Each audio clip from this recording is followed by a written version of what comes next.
السلام علیکم ورحمۃ اللہ وبرکاتہ حمد و مصلیٰ اما بعد۔ محترم ناظرین، روزے کی نیت کیسے کریں؟ اور ایک بات کو ذہن نشین کر لیجئے کہ وہ تمام اعمال جنہیں ہم اللہ کے رسول صلی اللہ علیہ وسلم کے طریقے کے مطابق کرتے ہیں، تو طریقے رسول کے مطابق کرنے کے باوجود اگر نیت درست نہ ہو، نیت شریعت کے مطابق نہ ہو، تو وہ اعمال اللہ کے یہاں قابل قبول نہیں ہیں۔ اس بات کو اس طرح سے سمجھ سکتے ہیں کہ عمل کی قبولیت کے لیے پہلی شرط نیت کا درست ہونا، اور دوسری شرط وہ عمل اللہ کے رسول صلی اللہ علیہ وسلم کے طریقے کے مطابق ہو۔ تو روزے کی نیت کیسے کریں؟ جبکہ نیت کیے بغیر اگر کوئی شخص روزہ رکھتا ہے تو اس کا روزہ ہی نہیں ہے۔ حدیث وعن حفصة رضی اللہ تعالی عنہ عن النبی صلی اللہ علیہ وسلم قال من لم يجمع الصيام قبل الفجر فلا صيام له، رواہ الترمذی فی ابواب الصوم۔ ترمذی شریف کی حدیث ہے، راوی حدیث حضرت حفصہ رضی اللہ تعالی عنہ ہے۔ وہ فرماتی ہیں کہ اللہ کے رسول صلی اللہ علیہ وسلم نے فرمایا من لم يجمع الصيام قبل الفجر فلا صيام له، جس نے فجر صادق سے پہلے روزے کی نیت نہ کی۔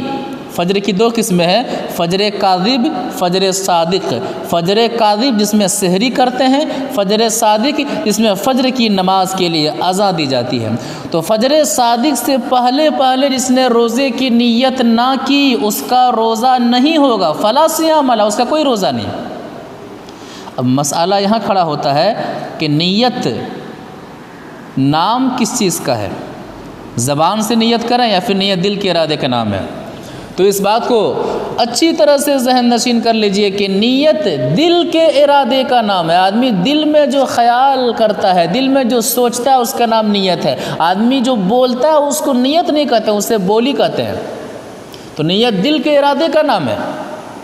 اور علماء احناف و فقہاء احناف کی کتابیں اگر پڑھی جائے تو ان کتابوں سے بھی یہی مسئلہ صاف طور پر نکل کر کے آتا ہے کہ نیت دل کے ارادے کا نام ہے۔ مثال کے طور پر علامہ برہان الدین مرغینانی اپنی کتاب الہدایہ کے اندر ایک باب باندھتے ہیں، باب شروط الصلاۃ۔ احناف کے اندر، احناف میں یہ کتاب بہت ہی معروف ہے، الہدایہ۔ باب باندھتے ہیں باب شروط الصلاۃ، نماز کے شرائط کے بیان میں۔ اس کے بعد لکھتے ہیں کہ النیت ہی الارادہ، نیت ارادے کا نام ہے، دل کے ارادے کا نام نیت ہے۔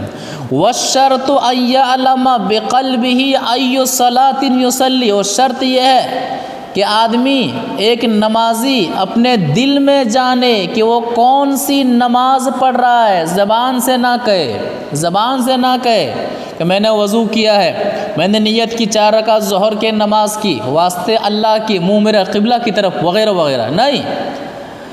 ان یعلم بقلبہ ای صلاۃ یصلی، صاحب ہدایہ لکھتے ہیں کہ آدمی دل میں جانے، نمازی دل میں جانے کہ وہ کون سی نماز پڑھ رہا ہے۔ اما الذکر باللسان فلا معتبر بہ، زبان سے نیت کرنا کوئی معنی رکھتا ہی نہیں ہے، زبان سے نیت کرنا کوئی اعتباری نہیں ہے۔ مولانا عبد الحی لکھنوی حنفی عمدۃ الرعایہ کے اندر لکھتے ہیں کہ الاکتفاء بنیت القلب مجزئ اتفاقا، کہ بالاتفاق نیت دل کے ارادے کو کہتے ہیں، دل میں ارادہ کرنے سے نیت کا معاملہ مکمل ہو جاتا ہے۔ وَهُوَ الطَّرِيقَةُ الْمَشْرُوعَةُ الْمَأْثُورَةُ عَنْ رسول اللہ صلی اللہ علیہ وسلم وَأَصْحَابِهِ، اور یہی طریقہ کہ نیت دل سے کرنا، یہی طریقہ اللہ کے رسول صلی اللہ علیہ وسلم کا اور صحابہ کرام رضوان اللہ علیہ مجمعین کا ہے۔ اور آگے بڑھتے ہیں، اشرف علی تھانوی کی کتاب بہشتی زیور حصہ دوم میں اشرف علی تھانوی لکھتے ہیں کہ چاہے جو نماز ہو چاہے پڑھیں، چاہے جو نماز ہو پڑھنا چاہے پڑھیں، مگر اس کی نیت یعنی نیت کر لیں، یعنی نیت دل میں کر لیں۔ بہشتی زیور کے اندر واضح طور پر لکھا ہوا ہے کہ جس نماز کو بھی چاہیں پڑھیں اس کی نیت یعنی دل میں ارادہ کر لیں۔ اور آگے بڑھتے ہیں، پیران پیر عبد القادر جیلانی رحمہ اللہ اپنی کتاب غنیت الطالبین کے اندر لکھتے ہیں نیت کا مقام اصل دل ہے، یعنی دل کے ارادے کا نام نیت ہے۔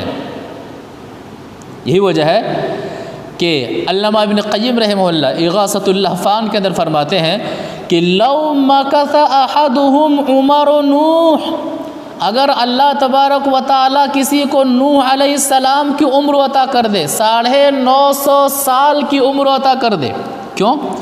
لیفتش هل فعل رسول اللہ صلی اللہ علیہ وسلم او احد من اصحابہ شیئا من ذلک، 950 سال کو اس تلاش میں، اس بات کی تلاش میں لگا دے کہ محمد صلی اللہ علیہ وسلم نے یا پھر صحابہ کرام میں سے کسی بھی صحابی نے عبادت کرنے کے لیے زبان سے نیت کیا ہے کہ زبان سے نیت نہیں کی ہے، لماذا پھر ابھی 950 سال ان کے ختم ہو جائیں گے، لیکن کوئی بھی ثابت نہیں کر سکتا ہے کہ اللہ کے رسول صلی اللہ علیہ وسلم نے یا پھر صحابہ کرام رضوان اللہ علیہ مجمعین نے عبادت کرنے کے لیے، نماز پڑھنے کے لیے، روزہ رکھنے کے لیے زبان سے نیت کیا ہو۔